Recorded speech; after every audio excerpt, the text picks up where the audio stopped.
السلام علیکم، پاکستان زندہ باد۔ کبھی آپ نے سوچا کہ موجودہ مہنگائی کا اصل قصوروار ہے کون؟ آپ کے ذہن میں یہ سوال ضرور موجود ہوگا کہ حکومت پر جو ہم بات کرتے ہیں قرضوں کی، حکومت قرضے لے رہی ہے، لیکن حکومت ایک طرف کبھی IMF پہ جانے کی بات کرتی ہے، کبھی حکومت عوام پر مہنگائی کا بوجھ ڈالنے کی بات کرتی ہے۔ ایسا ہوتا کیوں ہے؟ آخر پچھلی حکومتوں نے کب کتنا قرضہ لیا اور کس حکومت سے قرضوں کا باقاعدہ آغاز ہوا اور کس حکومت نے پاکستانی اکانومی پر قرضوں کا کتنا بوجھ ڈالا؟ ان تمام سوالات کے جواب آج آپ کو اس ویڈیو میں ملیں گے۔ ہم آپ کو بتائیں گے کہ پاکستان نے پہلی بار IMF کا دروازہ کب کھٹکھٹایا اور پاکستان نے کب کس حکومت نے بیرونی قرضوں کا کتنا بوجھ پاکستان کی اکانومی پر رکھا اور پاکستانیوں پر ایک پاکستانی پر کتنا قرضہ پہلی حکومتوں میں تھا اور ابھی کتنا قرضہ آپ کے سر پر چڑھ چکا ہے۔ ان تمام سوالات کے جواب آج کی آپ کو ویڈیو میں دیں گے۔ ہم آج آپ کو بتائیں گے تاریخ میں اعداد و شمار کے آئینے میں کس طرح سے کس حکومت نے کتنا قرضہ لیا۔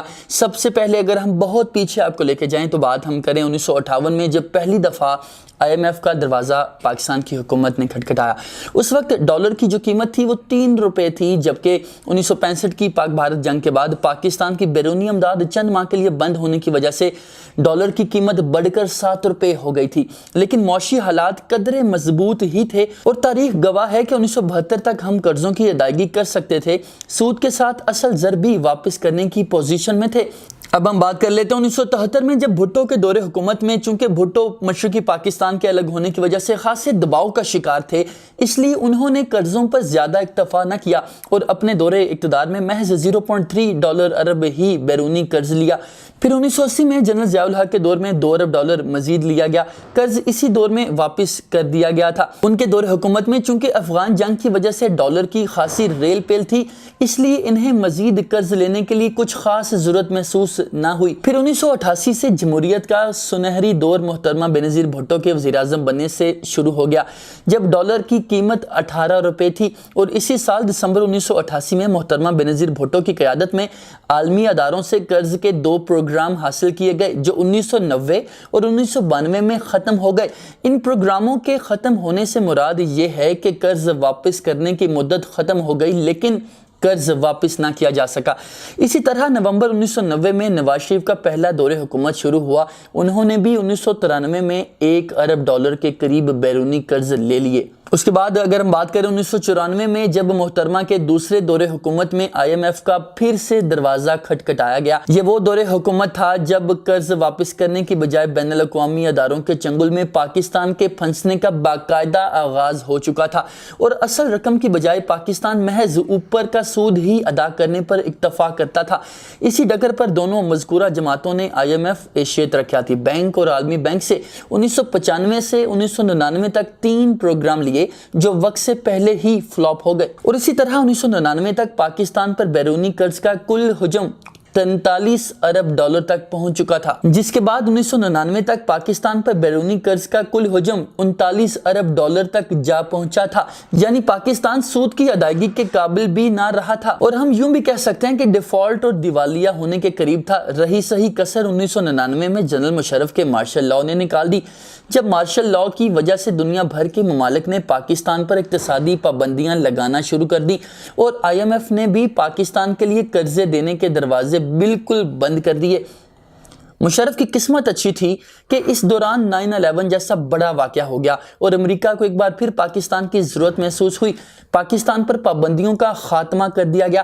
1999 سے 2000 کے اقتصادی جائزے کے مطابق جنرل مشرف نے پیرس کلب کے ساتھ معاہدہ کیا، کنسورشیم کو قرضوں کی ری شیڈولنگ پر بھی راضی کر لیا، عالمی بینک اور IMF کے ساتھ مذاکرات کے ذریعے پاکستان کو دیوالیہ ہونے سے بچا لیا گیا۔ اس عرصے میں پاکستان کے سارے سود ادا کر کے اصل زر سے بھی 5 ارب ڈالر کی رقم واپس کر دی گئی اور 2008 میں پاکستان پر قرضوں کا بوجھ کم ہو کر 34 ارب ڈالر رہ گیا۔ اس وقت منصوبہ 2020 بھی بنایا گیا جس کے مطابق پاکستان 2020 تک ملک کے قرضے بالکل مکمل طور پر چکا ہوگا۔ 2000 سے 2008 تک پاکستانی کرنسی مستحکم رہی۔ 1999 میں 52 روپے کا ڈالر تھا، جبکہ 9 سالوں میں 52 اور 62 روپے کے درمیان ہی معاملہ رہا۔ بینظیر بھٹو کی شہادت کے بعد مارچ 2018 کو نیا دور جمہوریت شروع ہو گیا، لہٰذا نئی نویلی جمہوریت نے عالمی اداروں کا دروازہ ایک بار پھر کھٹکھٹا دیا اور 7.2 ارب ڈالر کا تاریخی پیکج وصول کر لیا۔ 2008 سے 2013 تک پیپلز پارٹی کے 5 سالوں میں بیرونی قرضہ 34 ارب ڈالر سے 59 ارب ڈالر تک جا پہنچا۔ پیپلز پارٹی نے پاکستان کو 25 ارب ڈالر کا مقروض کر دیا۔ اس کے بعد 2013 میں نون لیگ کا سنہرا دور شروع ہوا، جس میں بیرونی قرضہ 59 ارب ڈالر سے 93 ارب ڈالر تک جا پہنچا۔